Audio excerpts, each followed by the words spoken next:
When I started trying to research what I now call transness back in the 1970s, there was so little substantive or positive literature available that I was terrified of being the only person in the world who wanted to transition from female to male. And then in 1976, I saw Steve Dane on the Phil Donahue show. Most of you probably never heard of him. He was a girls' physical education teacher who transitioned to male and believed he should still be able to teach physical education to girls. He was a brilliant teacher who lost his job due to transphobia. But he got a lot of media attention, so he helped move the issues forward for a little while. Anyway, I knew then that I was not alone. But we trans people are still struggling to tell our stories, to explain who we are, to make our cities and our neighborhoods safe for us to be who we are. It used to be that the only people who wrote about people like me were researchers who were fascinated by our otherness. They treated us like specimens, like aberrations, and they conjectured about how we came to be who we are. Trans people have been working hard to explain ourselves, to educate others, to pass legislation that includes protections for everyone's gender identity and expression. But most people still don't understand what gender identity and expression actually are. Trans people can't carry the burden for this all by ourselves. We need allies, artists who can see us and appreciate us for who we are and who can use their talents to help others understand. Jana Marcus's powerful photography explores gender identity, and Cheryl Kilo Davis's bold children's book champions gender expression in ways you'll see as they share their work with us today.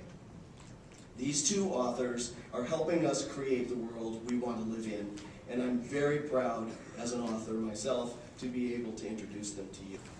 And now I would like to introduce to you my dear friend and colleague, Jana Marcus, an award-winning, nationally award-winning photographer from Santa Cruz, California, whose work has opened eyes everywhere. Jana, please.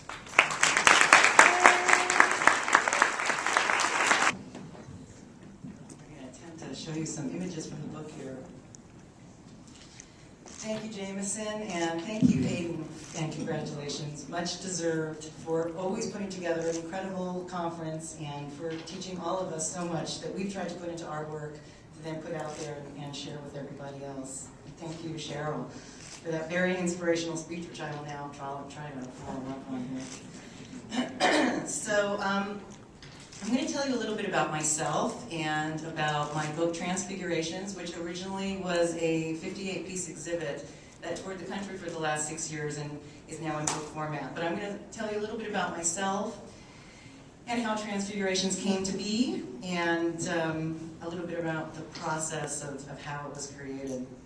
I'm primarily a documentary photographer, and it's always been really important to me to tell stories through images and words about subcultures in our society. Who are they? What motivates them?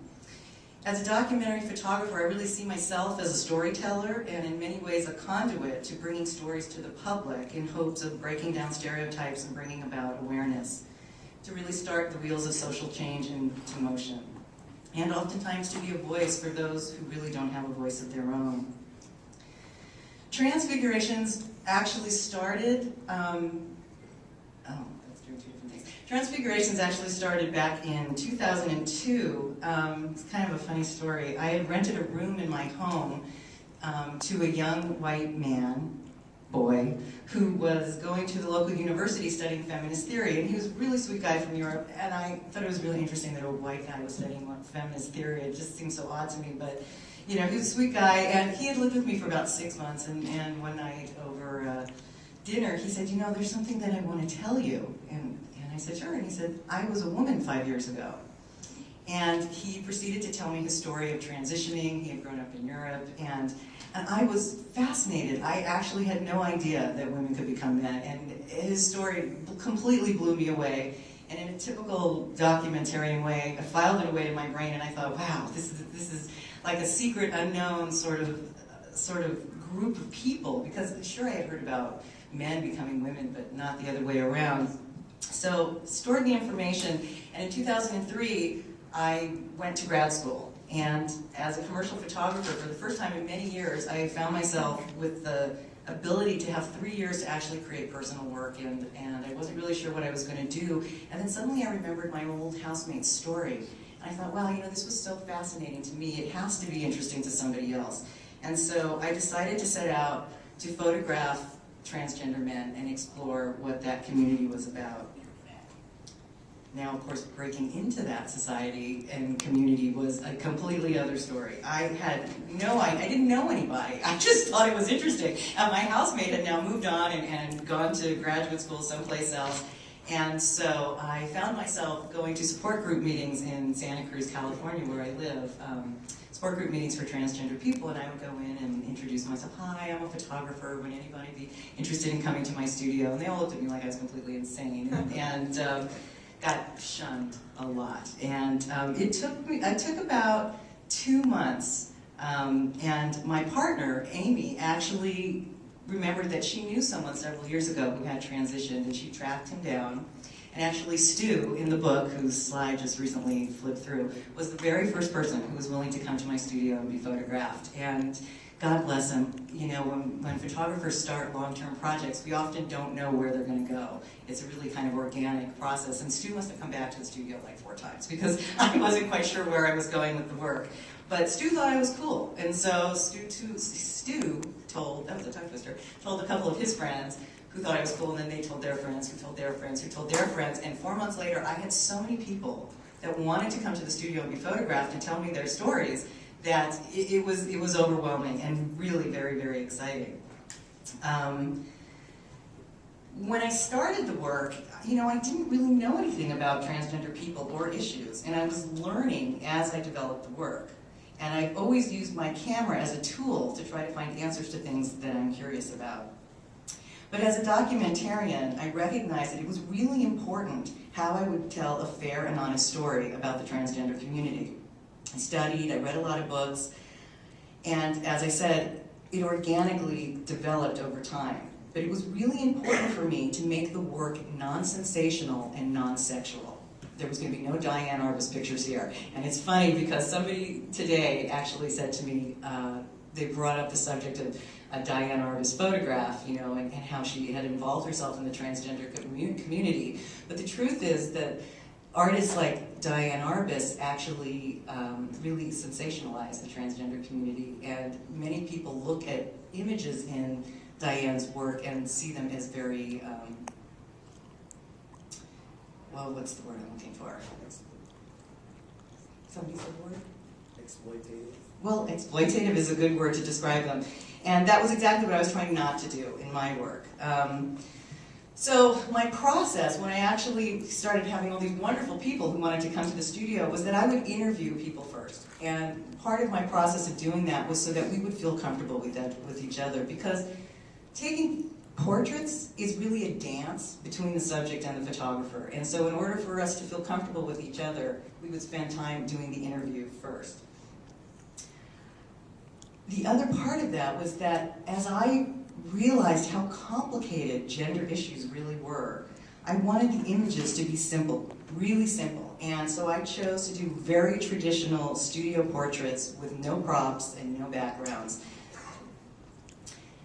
Now, mind you, I started this work when I was in graduate school, and everyone has an opinion about what you should be doing when you're in graduate school. Everything is about critique and feedback, and everyone thought I should be shooting the pictures on location, or I should be taking pictures in people's homes. But I had a really clear vision of how I wanted the work to be. I didn't want the subjects to be judged by their surroundings or anything else. I wanted you, the viewer, to really be simply confronted by the presence of the subject. And you'll see that in almost 95% of the images, the subject is looking right back at you, returning what we call the dominant gaze, saying, look at me, this is who I am, I want you to see me. In graduate school, one of the critiques, I was told, was that the photographs looked like ads for the Gap, which I was actually thrilled about, because Gap ads are very mainstream and very accepted, an accepted kind of format in our society. So I thought, okay, I'm on the right track. Because I really wanted the viewers to see the subjects of the work as people, not the other. The text of the work was really, again, part of a very organic process as it went on. You know, oftentimes as an artist, when we start long-term work, we don't really know where it's going. And so after interviewing several people, I started to notice that many of the stories of transition were really similar. And although the transition stories were important to tell, I really wanted to focus on what I thought was really fascinating to me, which was the development for each person of what it meant to become a man. What were their influences, role models, you know, in becoming who they wanted to be. So in the very long interviews that I did, I actually distilled down the text, and it was really reworked and remassaged, but then I would send it back to the person I had photographed and said, okay, is this what you wanted to say? Is this what you want the world to hear? What you want, you know, this is your 15 minutes. What do you want the world to hear about you? So it was really a back and forth process, working together to develop the text. Although I didn't let anybody have a choice about their picture. I had to have some kind of artistic control. So many people were like, don't I get to choose my picture? I said, no, I have to have a little artistic control someplace. But the text was something that we really worked on together. So the work that you see here in the exhibit that toured the country is really in three sections. There's portraits, and the portraits are accompanied by text, again, distilled down from the interviews about what it meant for each person to be a man or to be a woman, or what those influences were, or something around that gist. There's a second section to the work, which is what I call the transition series of 3 people that I followed for a 2 to 3 year period as they transition from one gender to the other, and their thought process around those changes.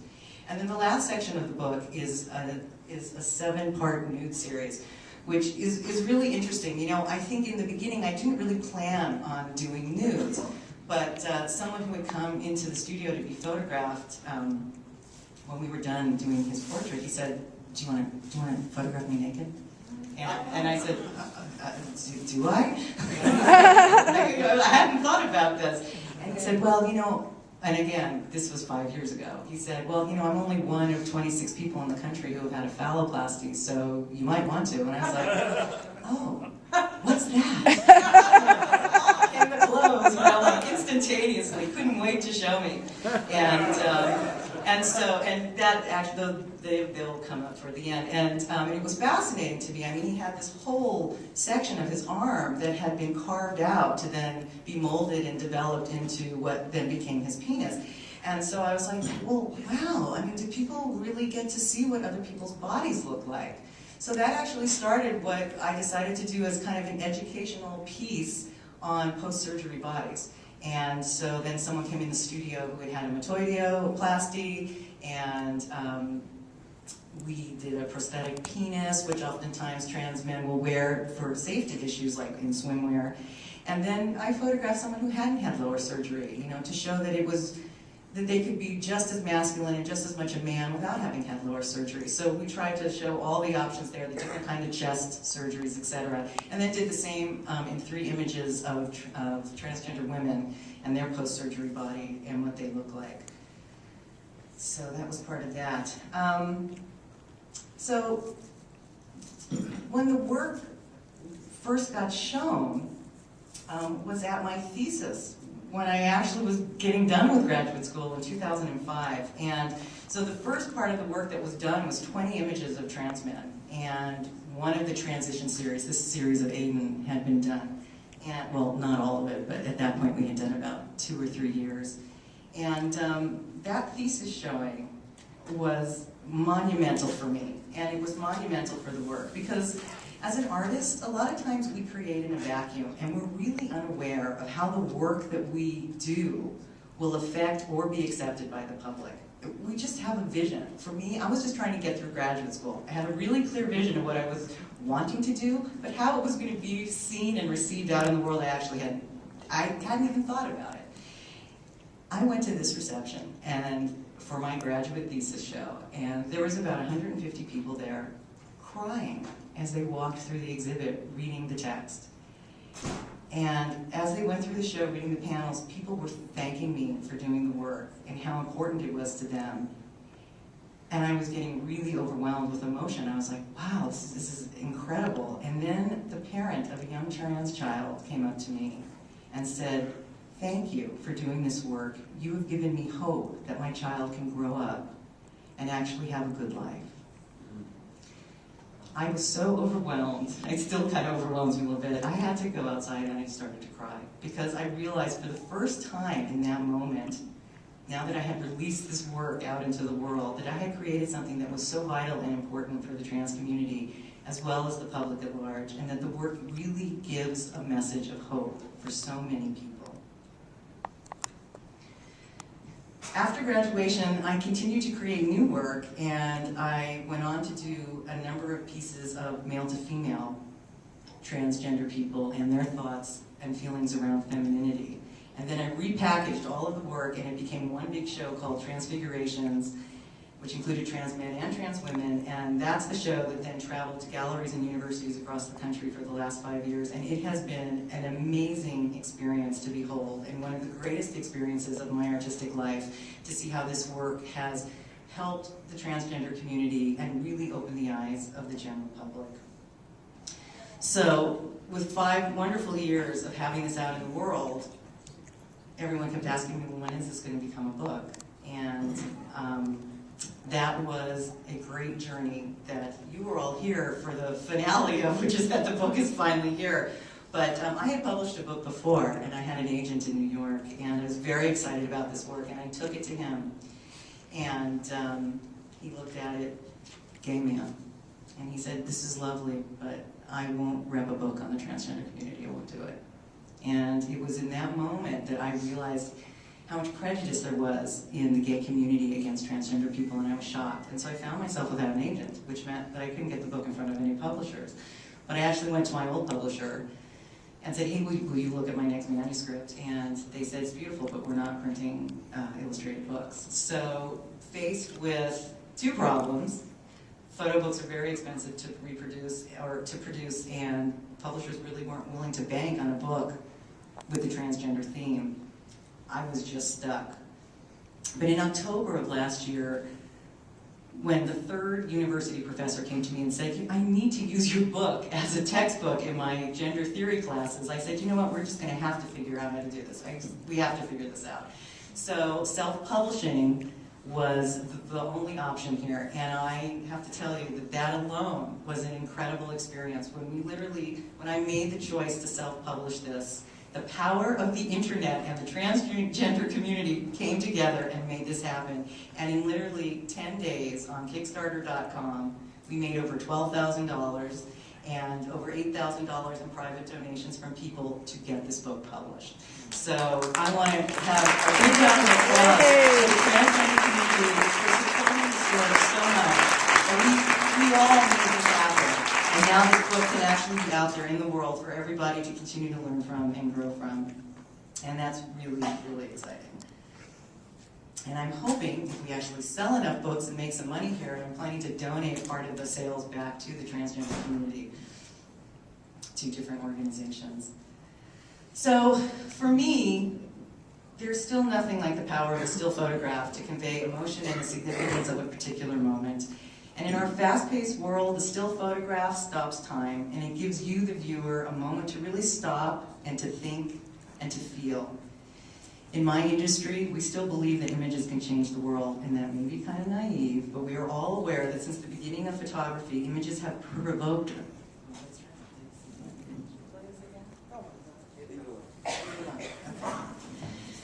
We're all aware that since the beginning of time, photography has provoked reactions from people, and those reactions are often what cause change to happen. And this is because photographs are more than just a visual record. They engage your compassion and become a springboard for interpretation and debate, and hopefully delve into what life's deeper meanings are. Transfigurations captures a moment in the life of each of the people in it, and these images are powerful statements of what is and what can be. The great photographer Ansel Adams said, you don't make a photo, Ansel Adams said, "You don't take a photo, you make it." And I believe this to be true, as each photographer really imbues their own artistic style and vision into what you look at. But I also believe that you make a photo, because when you view an image, you bring your own values, beliefs, experiences, and compassion into what you're looking at.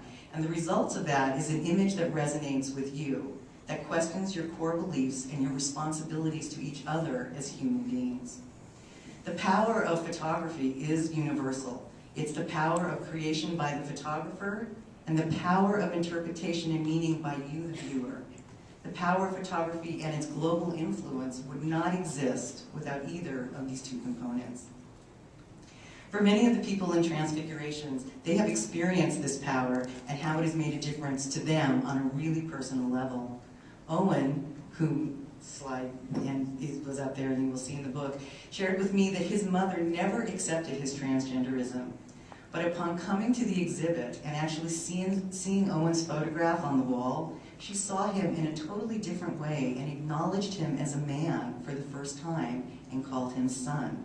And it was a life-changing experience for Owen. Cecilia, another woman in the book, saw in her photograph the woman she always wanted to be in the world and discovered that she was there, that she had achieved that. And her view of herself was changed through looking at her own photograph. When the photo exhibit was at Stanford, the Stanford curator told me that each day, I believe the exhibit was up for like 4 weeks, every day she would pick one new person to focus on in the exhibit, and she would read their words and have them stay with her and digest it all day long. And each day she felt like she was becoming closer to each person in the exhibit, having a personal experience with them by reading their words. So my goal with Transfigurations has been to put a human face on the transgender community. I wanted to make people care about the community as much as I have come to care about it. This book is about hope. Hope for awareness and understanding in the mainstream culture, and hope for every single person in the world who is trans or thinking about transitioning, that the journey is doable and can happen. And as someone already stole my line, Dan Savage would say, it does get better. Yet the work also has wider universal themes about what it means to be a man and what it means to be a woman in our culture, and I think that's part of what's made this work so popular out in the bigger world of larger audiences.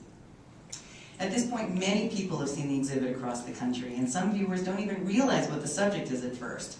They think they're just looking at portraits of men and women until they start to read the statements, and then they say, wait a minute, something's going on here.